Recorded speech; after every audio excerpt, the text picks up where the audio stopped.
করলে? হ্যাঁ করেছি, বলো। এই যে আমি একটু বলি, এটা হচ্ছে অফলাইনে প্লাস একটা বেনিফিট তোমাদের যারা আমার কাছে শপে আসো শাড়ি কেনার জন্য, অনেকে বলো ব্লাউজ রাখার জন্য। তো আমি সত্যি কথা বলতে শাড়ি বিজনেস ছেড়ে ব্লাউজের জন্য না ওই আলাদা করে টাইমটা দিতে পারি না, তাই জন্য তোমাদের জন্য এই যে বাট্টু আর অর্পিতা হচ্ছে ব্লাউজের কালেকশন তুলেছে।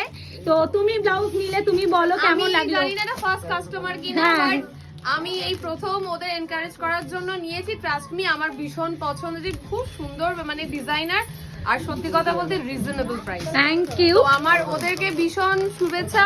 আয়নাঘর তো আছেই, এবার ওরাও ওদের মানে ওদের ড্রিম ফুলফিল হোক একদম সেটাই একদম। প্রে আমি করব। বলবো দেখো যেমন Collection আমাদের সত্যিই ভালোবাসা ভালো। দাও তেমন আমি কি already অর্পিতা দুটো বাট্টুকেও একটু ভালোবাসা দিও। এই তো ওদের কালেকশন সবে স্টার্ট করেছে বাচ্চারা, জানি সবে। আপনারাও কি কালেকশন চান সেটাও বলবেন, ওরা সেইভাবে আনবে। এটা অফলাইনের জন্য, ওরা হয়তো লাইভ করবে নিজেদের প্রোফাইল থেকে। তো ওদের একটু তোমরা একটু সহযোগিতা করো যেমন আমাদের করো। তো বল তুই লাইভ করবি? হ্যাঁ, লাইভ এখন অফলাইনে যতদিন এক্সিবিশন চলছে হ্যাঁ। এটা অফলাইনে থাকবে, তারপর আমি অনলাইনে একদম। আসার চেষ্টা করব। তো এসো, শাড়ির সাথে ম্যাচিং ব্লাউজও পেয়ে যাবে এখন আয়নাঘরে। তো এটাই আমি বলছিলাম যে একটা সারপ্রাইজ আছে, এই হলো সারপ্রাইজটা। Thank you. Thank you.